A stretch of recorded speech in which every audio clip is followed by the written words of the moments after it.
eu quero que você tire todas as dúvidas do público, porque eu quero que o meu público vivencie a quaresma da maneira certa, vivencie a quaresma de uma maneira cristã. Então, Maria, é com você, vá lá. Alô, alô, Vinícius Braga. O carnaval passou e estamos no período de quaresma. E hoje estamos aqui para tirar algumas dúvidas frequentes sobre esse período. E para responder essas dúvidas, essas perguntas, estamos com o pároco da cidade de Ipu, o padre Edmilson. E que, primeiramente, padre, muito obrigado por nos conceder essa entrevista. E vamos para a primeira pergunta. A quaresma é um tempo de tristeza? Necessariamente não.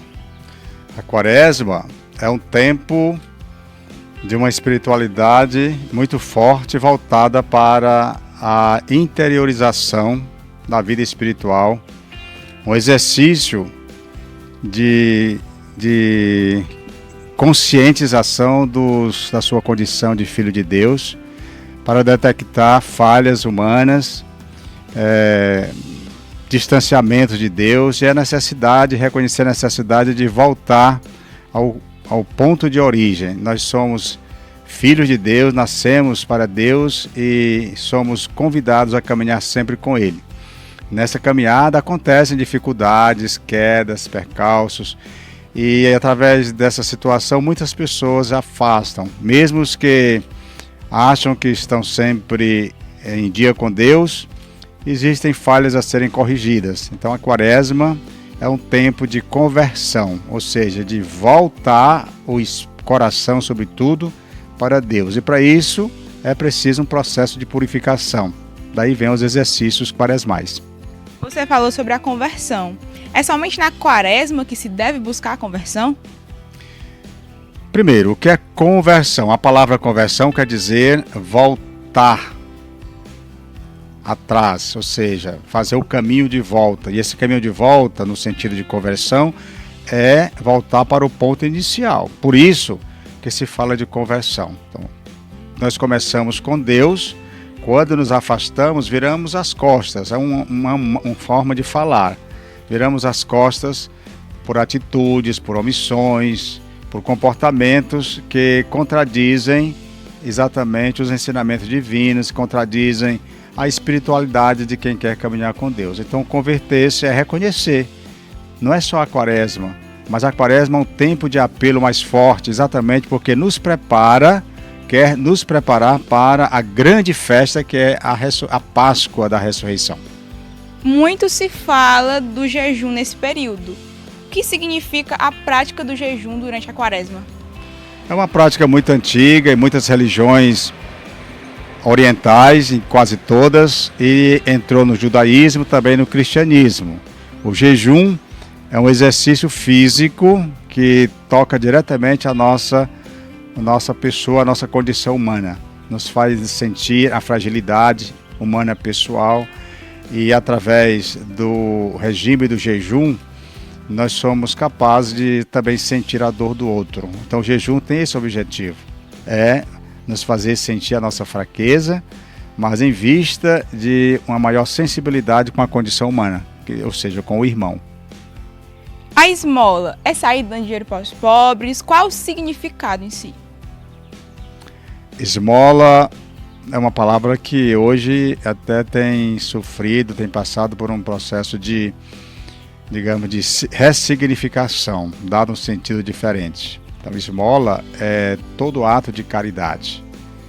Da mesma forma que o jejum é intensificado para favorecer o processo intenso de conversão, de santificação, e assim também entra a esmola, que é a caridade, e entra também a oração. São três exercícios chamados quaresmais, mas que eles devem estar presentes todos os dias da nossa vida. E a oração nesse período, ela deve ser intensificada? Não só deve, precisa, né? Precisa. É aquilo que eu lhe disse. São Paulo chama esse tempo o tempo oportuno, o kairos de Deus. O tempo para Deus não é o tempo do relógio, que a gente conta os minutos, mas o tempo de Deus nós contamos como oportunidades que Ele nos concede para compreendermos os sinais de Deus na nossa vida. os apelos que ele nos faz. Então, se a igreja estabelece a quaresma como um tempo santo, é um tempo de oportunidade que Deus nos oferece para a nossa maior santificação. É necessário, nesse tempo, cobrir os santos em casa? Por qual motivo isso acontece? Essa é uma tradição antiga e tem um sentido de piedade também, um sentido de sensibilidade maior com o sofrimento. Quando a gente vê os santos, ou as imagens dos santos, a gente se lembra de um ser que é glorificado pela sua prática de vida, pela sua caminhada com Deus, pelo exemplo que nos deu na terra.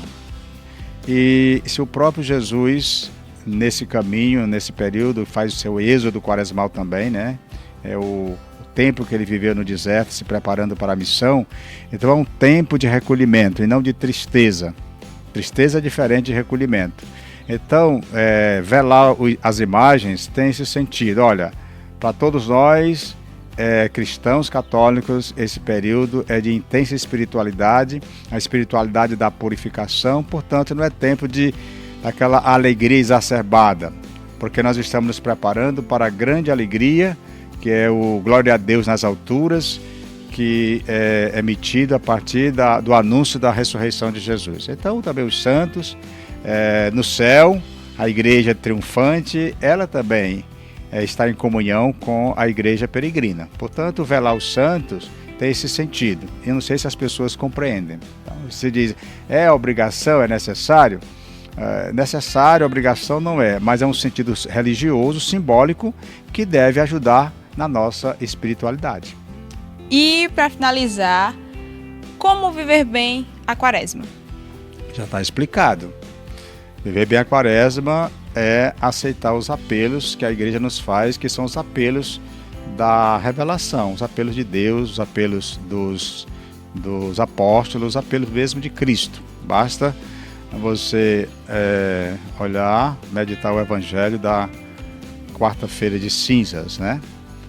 O sentido que Jesus dá, inclusive as práticas da caridade. Porque, meus caros, a vida cristã se resume, depois de acreditar no mistério da encarnação e no mistério da cruz, é o mistério do amor. O mistério do amor se resume na caridade.